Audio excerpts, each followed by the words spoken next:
Salut à tous. Alors aujourd'hui un top 10, 11 de mes tabacs de l'année 2020.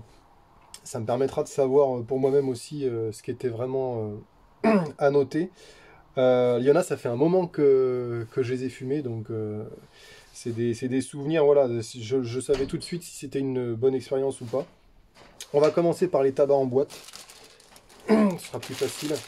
Il y en a que j'ai pas trouvé, mais en tout cas là les dix sont là.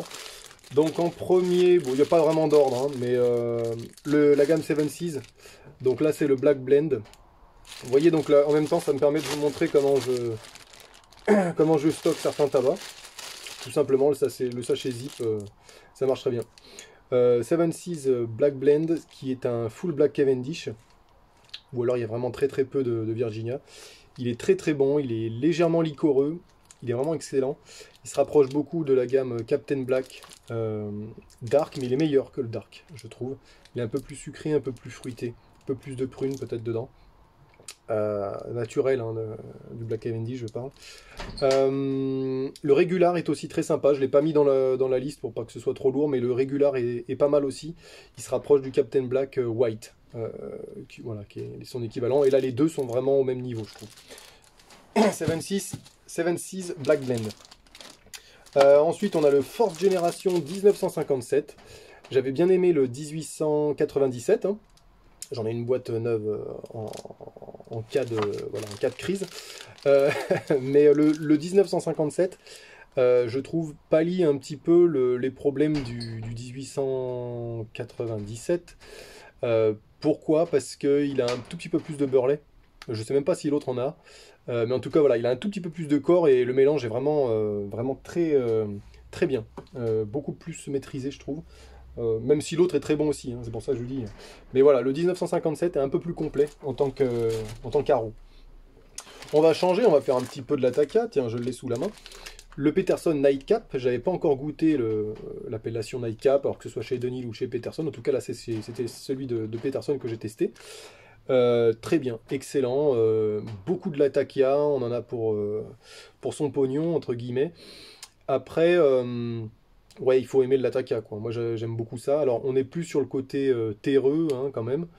J'ai trouvé meilleur que le Samuel Gawitt Balkan, là, Balkan Flake. J'ai trouvé meilleur. Celui-là, il est vraiment dans mes préférés des Latakia. Donc très content. Après, en Latakia que j'ai pas retrouvé, ça me fait chier. C'est les rangements, les échantillons. Le Dan Tobacco Midnight Ride. Le Midnight Ride est vraiment très très bon. C'est un mélange de l'Atakia avec du Black Cavendish. J'en ai fait beaucoup cette année. Mais si je devais en sélectionner que un, ce serait vraiment le Dan Tobacco Midnight Ride. Pour vous dire, celui-là est sur ma wishlist. Il faut que je m'achète une boîte. Là, il devait me rester un petit échantillon, mais je sais pas ce que j'en ai foutu. Voilà, donc un petit peu dégoûté, mais ouais, celui-là vraiment m'a laissé une très forte impression, donc il est vraiment, si jamais j'en trouve, je m'en achète une boîte, c'est sûr, elle est précommandée. Le Dan Tobacco Midnight Ride, c'est les visuels un petit peu à l'ancienne qu'ils ont refait, il y a toute une gamme, donc voilà, très très bon. Ensuite, le W.O. Larsen 152, qui était un échange avec Centaure, que je remercie parce que je crois que c'est mon W.O. Larsen préféré. Je suis assez difficile avec la gamme W.O. Larsen, mais celui-là est très très bon. J'en ai goûté un autre qui était pas mal aussi, mais celui-là vraiment dans l'année 2020 était vraiment très très bien. Je sais pas ce que j'en ai foutu, j'ai gardé la boîte, le reste j'ai dû le mettre en pot ou je ne sais où. Et du coup, pareil, je sais pas si je vais en fumer de suite, ça va être compliqué. Il va falloir que je réorganise un peu tout ça. Ensuite, ah ouais, celui-là était très très bon aussi.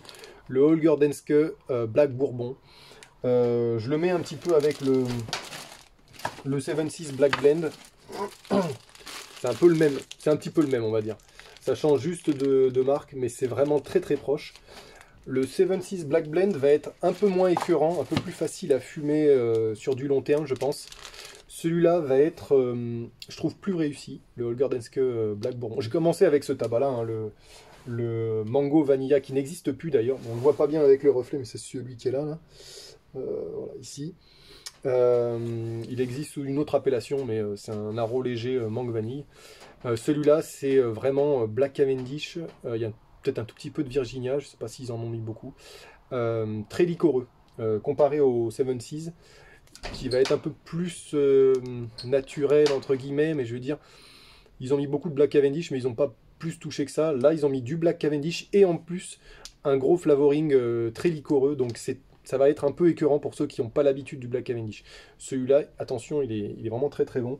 Euh, Qu'est-ce que je voulais dire d'autre? Ouais, il a changé de visuel aussi, c'est dommage, j'aimais bien ce visuel-là, ils l'ont changé. Mais voilà, c'est la composition est le même. Donc attention, celui-là, il peut être un peu écœurant si vous n'êtes pas habitué. Voilà. Tiens, ensuite, je vais faire dans les blagues. Une blague neuve, là, l'Alsbo Black, il m'en reste un petit peu en échantillon, là, qu'on m'a fait découvrir vers la fin de 2020, il me semble. Très très bon. Très très bon l'Alsbo Black. Je pense que c'est le meilleur de la gamme. On est encore dans du Black Cavendish assez saucé. Pourtant, j'ai fait pas mal de dégustations de tabac naturel, mais bon, il n'y a rien à faire, c'est vraiment ceux-là que je retiens le plus. Pourquoi? Parce que l'Alsbo Black, je l'ai refumé plusieurs fois dans l'année. Donc voilà, ce qui prouve que c'est vraiment quelque chose sur lequel j'ai envie de revenir. Il n'est pas écœurant, il n'est pas trop écœurant. Si vous aimez bien le Black Cavendish, que vous voulez essayer un peu plus de Black Cavendish, l'Alsbo Black est très sympa. Il reste quand même assez léger, pas trop écœurant. Là en revanche, donc là c'est pareil, c'est Centaure qui me l'a fait goûter celui-là. Le Molto Dolce. Molto Dolce, j'ai fait la dégustation, de toute façon tout cela j'ai fait la déguste. Un Black Cavendish très miel, donc beaucoup de Black Cavendish, beaucoup de miel, excessivement doux. Il y en a qui vont trouver que c'est un peu un peu trop léger, quoi, un peu juste de la fumée sucrée, quoi.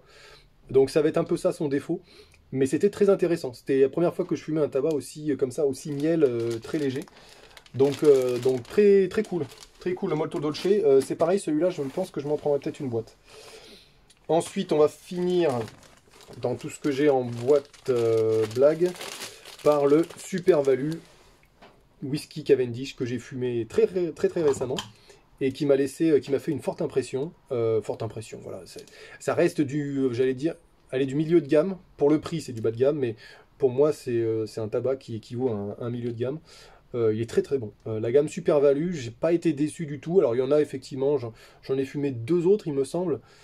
Un qui était un petit peu décevant, le Vanilla, qui est très sympa, mais voilà, il casse pas trois briques. Mais celui-là, ouais, le whisky Cavendish, je l'ai refumé plusieurs fois en maïs. Je l'ai fumé à deux reprises dans une maïs. La première était exquise, comme la première fois. Et souvent, ce que j'ai remarqué dans les maïs, c'est que quand vous fumez deux fois de suite le même tabac, alors de suite, en général, je laisse le repas entre les deux bols. Le deuxième est moins bon. Il charbonne plus. C'est moins. Alors, autant avec des brins, j'ai pas eu cette sensation-là. Autant avec des arômes, il s'essouffle beaucoup au deuxième fumage si vous ne laissez pas suffisamment reposer.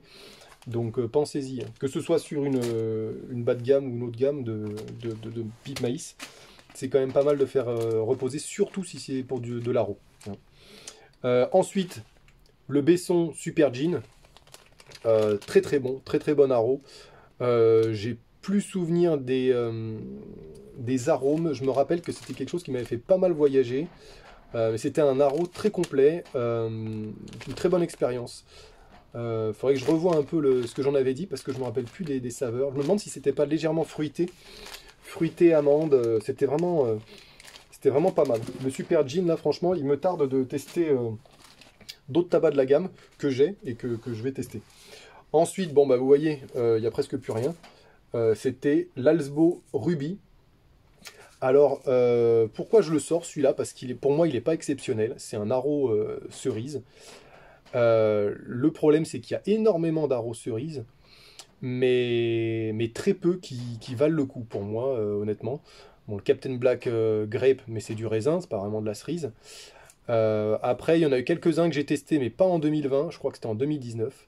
Donc en 2020, il me semble que le seul que j'ai testé, à part le Cherry Choice qui était affreux, de chez McBaren, mais celui-là, l'Alsbo Ruby, alors vous voyez, j'en avais un bon paquet.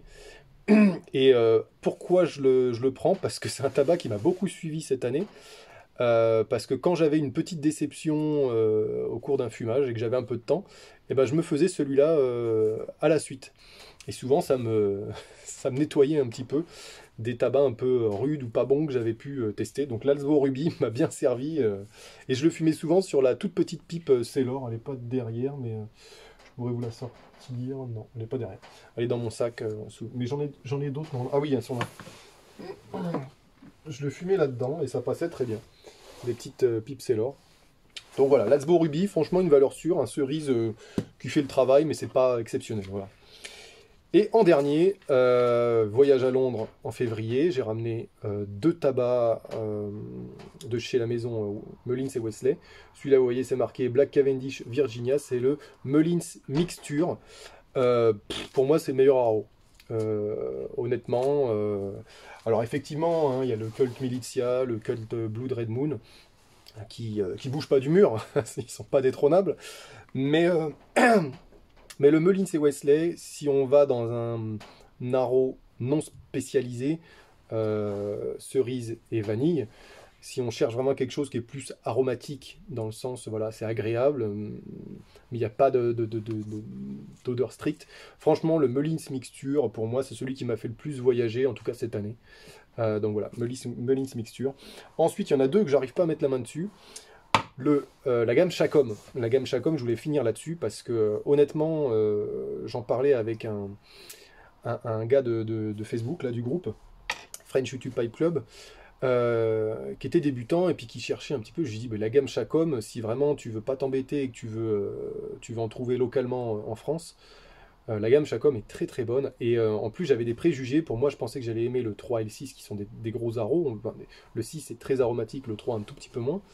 Mais moi, j'ai préféré le 2, qui est un aromatique léger, un petit peu aromatisé prune, qui est très très très bon, il fait très naturel, et il y a un petit côté prune derrière qui me fait penser un petit peu à du Périque, mais qui n'en est pas, je crois, de mémoire, il me semble que c'est juste un petit peu d'aro. Il est très très bon le 2, léger, voilà.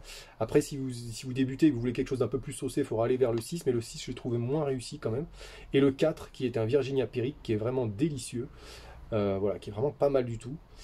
Et aussi le 1, qui est un anglais. J'ai pas essayé le 5, hein, qui est un anglais aussi, mais le 1 en tout cas, qui est un Latakia, est très très bon aussi. Donc franchement, cette gamme, la gamme Chacom, c'est... Alors, mon préféré, je pense que ce serait le 2 et le 4 derrière, mais c'est pas la même chose, quoi. Hein. On part soit sur du Périque, soit sur de l'Aro. Mais c'est les deux vraiment que je retiens. Après... c'est vrai qu'en aro léger, j'ai pas trouvé mieux de mémoire. Parce qu'en général, après, quand je pars dans de l'aro, c'est des aros très saucés. C'est rare que je fume des aros légers comme ça. Mais dans ces cas-là, je partirais plus sur un Virginia Périque, quelque chose de plus naturel. Et en Virginia Périque, ben, je cherche. Il y a le Balkan Delight de chez Peterson, mais qui est un petit Latakia aussi, un petit peu de Latakia. Et le Elisabethan Mixture qui le surpasse légèrement, mais vraiment, il est vraiment super, quoi, ce Chacom 4. C'est la meilleure réussite, je pense, avec le 2 hein, de la gamme. Et après, on l'Atakia, par contre, voilà, le 1 est sympa, mais un Nightcap ou un HH Vintage Latakia de chez McBaren, voilà, ce sont des Latakia qui sont un peu plus réussis pour moi, mais le 1 est très sympa aussi, mais peut-être mieux pour les débutants, il est peut-être moins fort en Latakia. Voilà, pour l'année prochaine, je pense qu'il y aura quand même pas mal de tabac naturel, de ce que j'ai dans les stocks, etc. Il va y en avoir. Bon, il y a le Caporal Export, je ne l'ai pas sorti parce que je l'avais déjà testé avant, en 2019, mais voilà, j'aurais pu le remettre. À fumer, enfin pour moi, à fumer uniquement dans les pipes maïs, parce que dans la bruyère, ou alors dans une autre bruyère, mais dans celle que j'avais testée, c'était vraiment une catastrophe. Trop fort pour moi, ça l'avait vraiment rendu trop fort. Alors que dans la maïs, c'était une superbe expérience. Voilà, et puis le Burley maison que j'ai goûté cette année, qui était une réussite. Contrairement à l'Aro maison que j'avais complètement foiré, qui était beaucoup trop saucé avec trop de miel. Donc voilà, et puis voilà, donc j'ai déjà pas mal de stock pour l'année prochaine.